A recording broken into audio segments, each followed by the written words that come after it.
Is four-time Member of Parliament Shashi Tharoor set to leave the Congress party? While he has not officially reacted to the rumors are persistent, and amid very serious reports of a rift in the Congress, Tharoor has shared a new selfie of him with Union Minister Piyush Goyal. I'm Barkha Dutt. You're with the Mojo story. What's going on with Shashi Tharoor? Easily one of the most erudite faces of the Congress and also a successful Lok Sabha member of parliament, winning his seat for 4 terms. Shashi Tharoor has reportedly told Rahul Gandhi that if he's not given a specified and bigger role, he can consider other options. In comments made to an Indian Express podcast, Shashi Tharoor elaborated on what some of those other options might look like. But so far, he has not named another political party. There are rumors about whether he may join a party like the Trinamool Congress or maybe even the BJP, notwithstanding his ideological criticism and opposition to the BJP. In fact, two sets of comments that seem to have got Tharoor into trouble with his own party in Kerala is a newspaper column where he admired and appreciated Kerala's economic progress. His party colleagues saw that as praise for the LDF government in Kerala. And then on Prime Minister Modi's trip to the United States of America and his meeting with Donald Trump, Tharoor made what some party members have called comments that were too flattering of the Prime Minister. Shashi Tharoor, in a pointed series of tweets, not once but several times, has spoken about how some comments must go beyond partisan party politics. He has been a fierce critic of the BJP, but has also, in his capacity as chairman of the parliamentary panel on foreign affairs, often taken positions simply as an Indian. And that seemed to be the point he was doubling and tripling down on when he shared a selfie of himself with Union Minister Piyush Goyal and a leading British government official. Now, Shashi Tharoor's possible exit has caused great consternation among those who both support the BJP, but also among those who oppose the BJP, but also are very, very critical of the Congress party. Joining me now is well-known author, journalist, and essayist Kapil Komireddi. Mr. Komireddi is known to be a fierce critic of the Modi government, but also, I would say, an equal opportunity offender when it comes to the Gandhi family and the Congress party. And I want to welcome you, Kapil, to the program and ask you straight up. I know you have spent some time with Shashi Tharoor. You know him reasonably well. I think we all see him as a man of erudition and as well as an extremely successful member of parliament, winning 4 terms. When you see what's happening with him and the Congress party, what is the first thing that actually goes through your mind?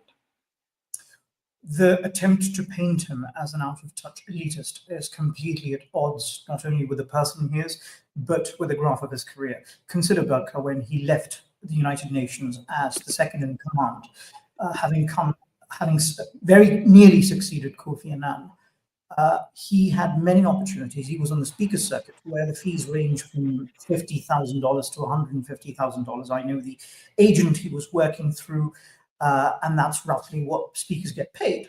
And he got several offers to become the chancellor of a university, head a think tank, and he spurned all of that. And he went into the private sector to work hard and make money. And then he left that, and he had offers to enter the Rajya Sabha from various political parties. He said no to that and entered the fray and contested in the heat and dust of Thiruvananthapuram. I mention that only because for a man who's deemed to be out of touch, that is a remarkable thing to do, to seek votes of people. And he won the second time, and he won a third time, and now recently he won a 4th term. So this idea that somehow he's out of touch is coming from people who've never won an election in their lifetime, people whose sole claim, the reason they enjoy power and status in Delhi is because they've parasitically attached themselves to the dynasty that controls the Congress party. And the prince, the heirling of the Congress party himself, lost an election. And, Shashi Tharoor hasn't lost an election. So first of all, that idea that he is somehow alien to Indian politics is not only ludicrous, it is contradicted by the facts, by the very recent history and the history of the past 2 decades. And his engagement with India is very, very deep. He's engaged with India on an intellectual level. And I've met many, many young people who have found great inspiration in Shashi Tharoor. And they're not your urban English-speaking kids who go to, the new universities across India. They are from different backgrounds, a variety of backgrounds. And he's also somebody, I think people who know him might see that he's not a snob. He's somebody who, I think, to a fault, to almost to a self-wounding degree, will speak what's in his mind. So he doesn't have that ability to disguise himself, disguise his remarks, and that might be his flaw. I can't hear you. Let's explore that just a little bit further. Shashi Tharoor is a successful politician who has won 4 terms, but he's not a typical politician. And this is important to say because Tharoor, who comes from a training as a diplomat, who spent long years at the United Nations, positions himself somewhat differently when it comes to responses, let's say, to Kerala's progress, or even to India's interest, for example, in the United States of America. I say this because Tharoor is being attacked from within the Kerala Congress for 2 recent responses. One, a column appreciating Kerala's transformation from a lumbering jumbo to a tiger, which was seen by his colleagues in the Kerala Congress to be a compliment to the LDF. And 2, his very measured responses to Modi's meeting with Trump, right? And in that sense, he's not a typical politician. He's a successful politician, but not a typical politician. Do you think, I don't think this, but I want your thoughts on this because I know you're a critic of the Modi government. Do you think Tharoor made a mistake politically by being very measured about India's interests after that meeting between Modi and Trump, by the column that we see on our screen where he seems to praise Kerala's economic transformation? Do you think Tharoor was naive? Do you think Tharoor was just being himself? How did you see those comments? I think it's false to say that he has, as his critics are trying to portray him, that he was flattering the government in Kerala or that he was sucking up to the Prime Minister, because he has a long record. He didn't just make these comments. He didn't just enter the public fray a week ago. He's been there for the past 15 years.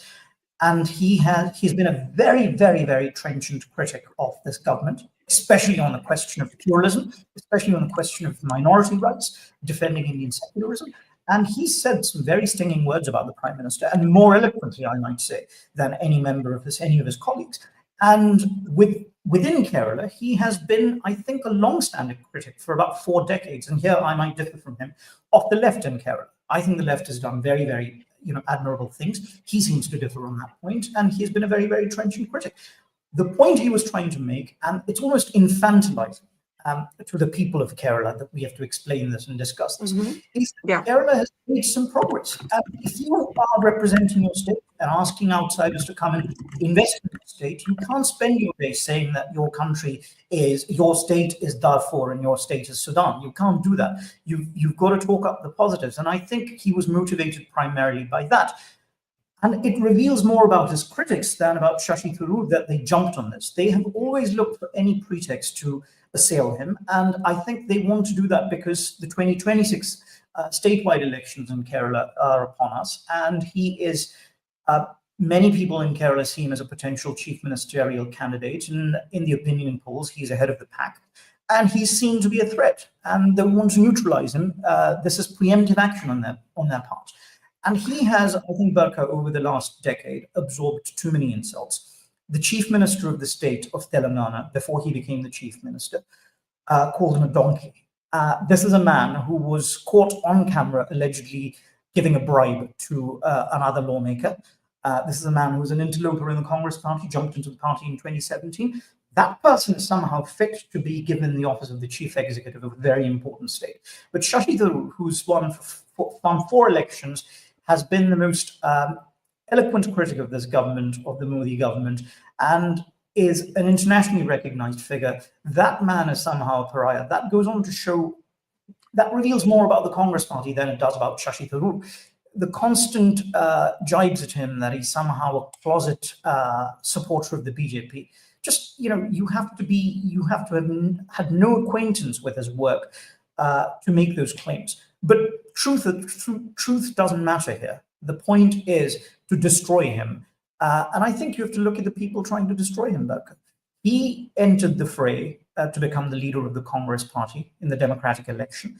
And that election was a farce, as you very well know. And because he had the temerity to do that, I think he's been punished ever since then. He's been sidelined. He wasn't given the job of the opposition leader in the last parliament, in the last Lok Sabha. In this time, he's not being allowed to speak. It's astonishing that you imagine, you're playing a cricket match and you decide to bench Sachin Tendulkar. It's extraordinary. I can't imagine why any team that wants to win would do that. Because this isn't a team that wants to win. This is a team that wants to venerate one family and the people who feed off that family. Let's pick up this very strong comment. They want to destroy him. It's like benching Tendulkar.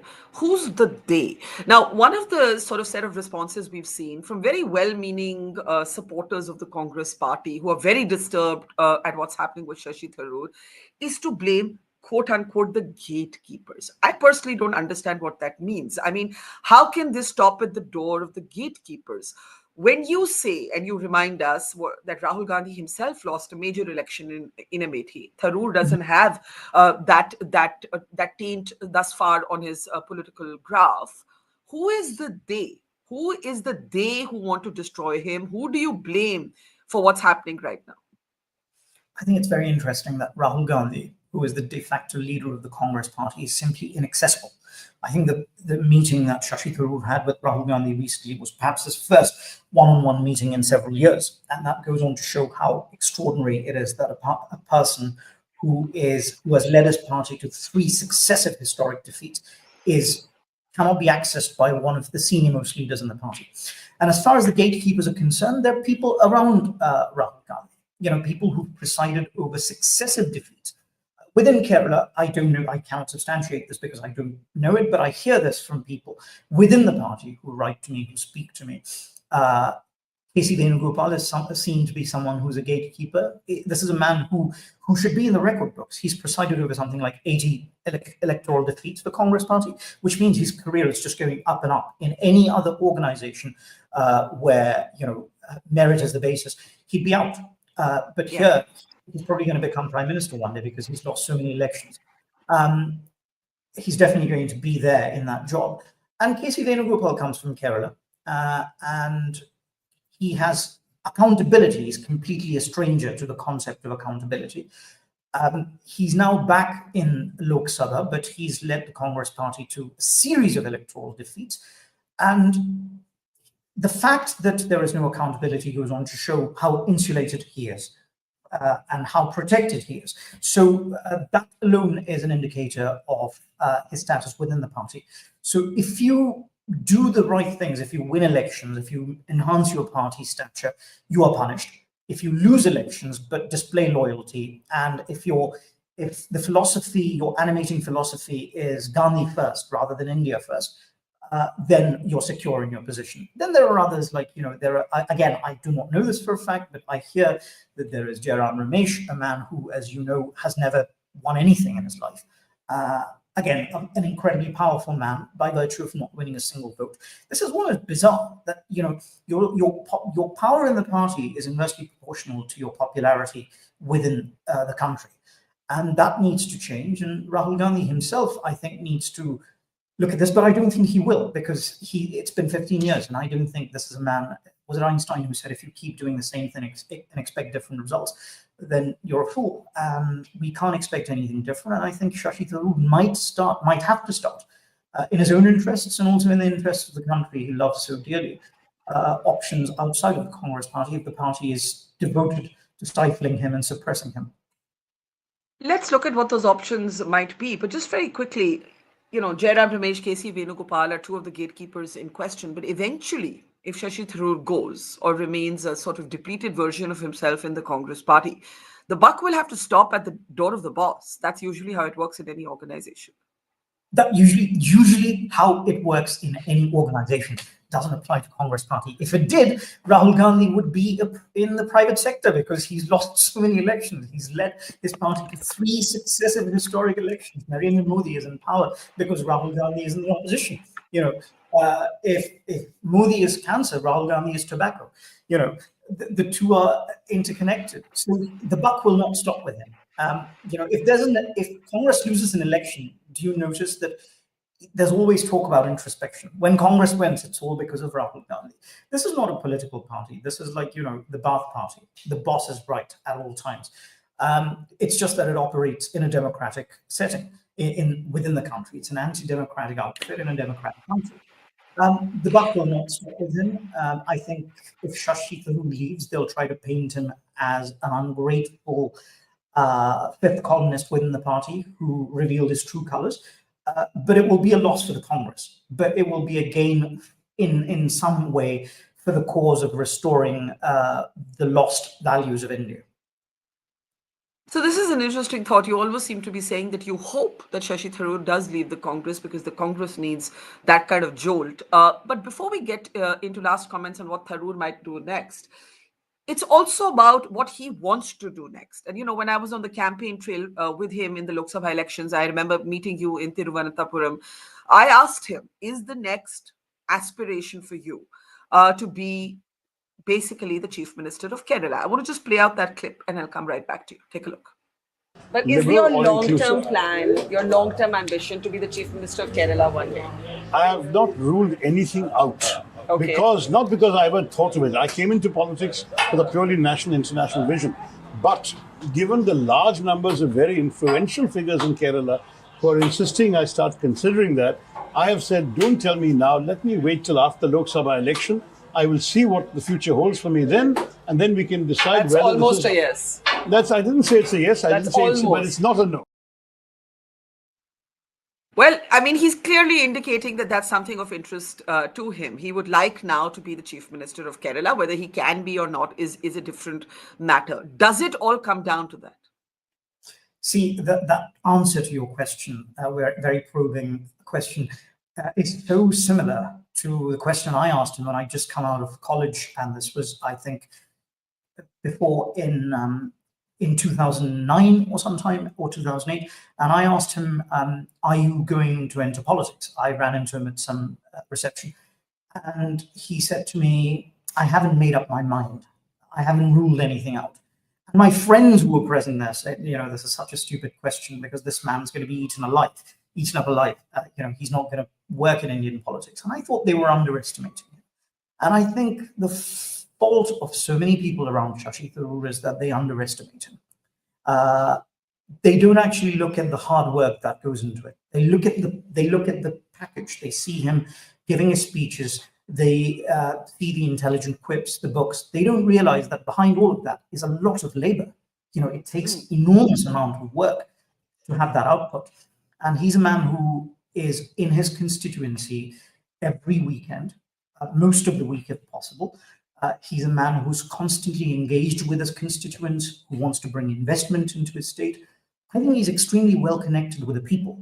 Leaving the Congress party might deprive him. That is the one thing I feel, that is the one con in this. It will deprive him of a national platform. And this is a figure we need on the national stage because we have a national crisis. But I think if the remedy to the crisis of Modi is going to come from the states rather than from the union level, then, it's better that we have powerful leaders in states across India. And in that regard, I think Shashi Tharoor would make an outstanding Chief Minister of Kerala because his experience is at the chief executive level. He managed a vast bureaucracy, one of the largest, perhaps the largest in the world. And he did that very, very well. I met people there. I travel a lot in Europe, and there were people in Ukraine when I went there. People remember him. The only other person apart from the Prime Minister they know, even after all these years, is Shashi Tharoor. And I was in DC, and somebody who a veteran of the State Department asked me, what is Shashi Tharoor doing? Do you see him as a future prime minister? Why is a man like him being held back? There are people all around the world who recognize him instantly. Even in the Caucasus, in tiny countries, people who've been around from the Soviet times will remember him, and they remember the work he did in negotiating peace in Yugoslavia. Rahul Gandhi, nobody in the Congress party has handled brief half as complex, quarter as complex as that. And I think to underestimate him is a folly, is wrong. I think Shashi Tharoor has an amazing ability to surprise his critics. And I think he will again do that. If he's determined to do it, I think he can do it.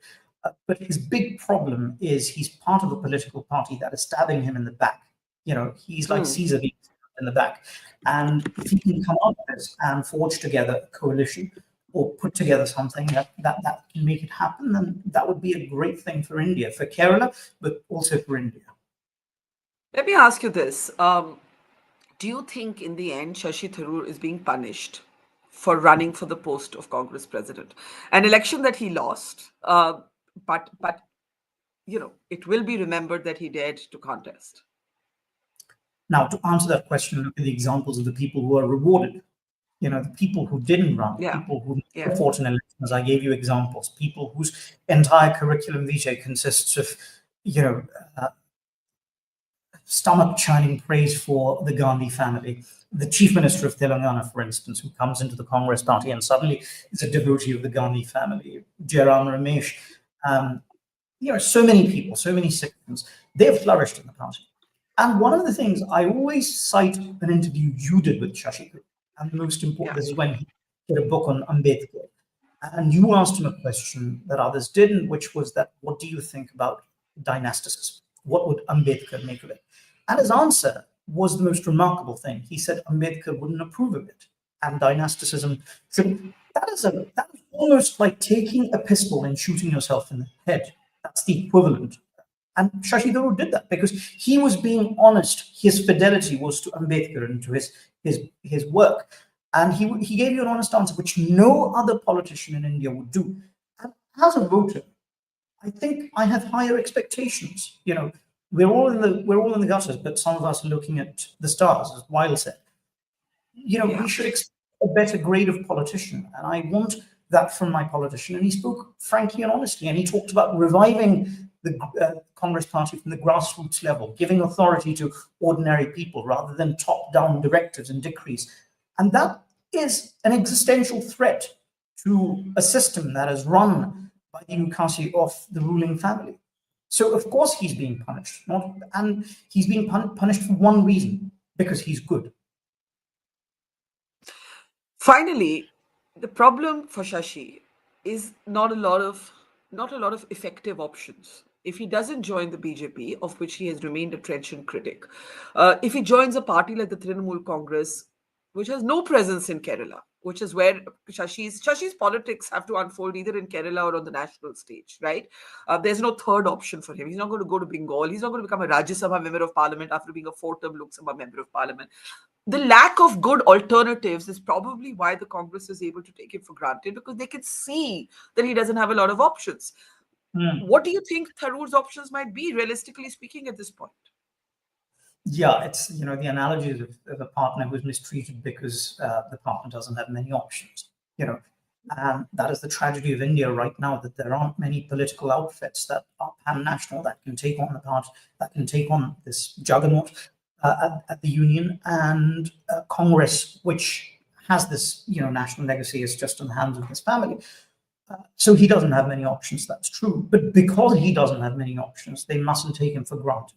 Because when you push and push and push someone to the breaking point, he might just realize that, fine, I might not have the platform that I will have in this party, but if the platform is withheld from me, if I'm barred from using the platform, then what's the point of being in this political party? It's like being a member of a club that you can never enter. So what's the point of it? So he might then choose to go somewhere else and do the best within the worst circumstances, within the circumstances. So in that way, I think I've seen certain people. I saw an author who joined another journalist who joined the Trinamool Congress party, and their job is to just praise the leader, which is not what I can't imagine Shashi Tharoor doing that. and that's not what it should be. He shouldn't leave one cult to join another. But if you really, you have to make the best of the worst situation. And that's what he might choose to do. Again, I can't speak for him. This is pure speculation. Yeah. But he can, I've seen people come out of the ashes. Jagan Mohan Reddy had nothing, and he fought. And, he can give a masterclass to Rahul Gandhi on how to be an effective opposition leader. And he founded a party that people assume that he can't do that. I think they underestimate him. He's made of stern stuff. Finally, what does this crisis say about the Congress party? I'm not even sure they're acknowledging it as a crisis. No, Congress party is oscillating between catastrophe and calamity. It's the beast that is always dying but never quite dies, and it's being kept alive by the very thing that is killing it. Right, the Gandhi family is keeping it alive, but at the same time killing it. So the Congress party it is eminently possible that when people run out of all options, this is exactly what, it's like, a crass example is somebody who says that, I'll keep trying this, and someday I'll succeed. And Congress might just think that one day, when Rahul Gandhi is in his 70s, people might just run out of options and say, all right, we'll vote for the Congress party. But I think that is a terrible attitude for a political party to have. And Congress party talks of principle. It says that it's a principled political party. All of its claims are belied by its own reality. It claims to be a champion of democracy. It's an anti-democratic dictatorial outfit in which a small oligarchy runs everything. And it doesn't exist to win elections. It's consistently lost elections. It treated the 99 seats it won as though it was an historic victory, and then proceeded to win every major state election immediately after that. And I think Modi was able to regenerate himself primarily because the opposition was led by the Congress party. And eventually, I think there is, in a way, in the long run, this might even be good because we might get an organic pan-national political party that eclipses and takes over the Congress party. Remember, Congress is an outfit that's over a century old, that's more than a century old. So it will take a long time for such an outfit to emerge. But in the long run, I think that might be good for India. So Congress is dying. And we must, everyone who loves India must hope that it happens sooner rather than later. You think it'll be good for India if Congress dies? Yogendra Yadav used to say this once, and then he became, someone who had renewed hopes of Rahul Gandhi. Yes, I see people who constantly go back to him and say that, "Oh, today he's," look at religions, the world-leading religions. It took less time for Muhammad to found Islam. It took less time for Siddhartha to attain enlightenment than it's taken Rahul Gandhi to attain political maturity. It's not going to happen.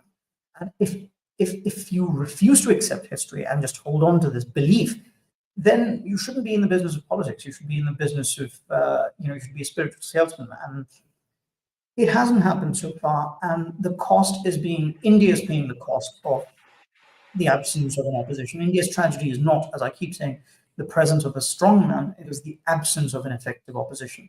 No politician, a very great European politician for whom I advised, I wrote speeches for, that person said to me, always remember, no politician is invincible. There is no politician who's invincible. And the corollary of that is that the power of a politician in power, the authority of a politician in power, is proportionate to the lack of authority of the person in the opposition. It's just when David Cameron comes that Labour starts fading, right? So you need someone in Congress party or an opposition. And I think if Shashi Tharoor has the vision, if he can start something, it might inspire others. Again, the fatalism of India, Rahul Gandhi keeps saying that when he's questioned, when he's challenged about his own role in the Congress party as a dynasty, he says this is what India is. All parties are run by families.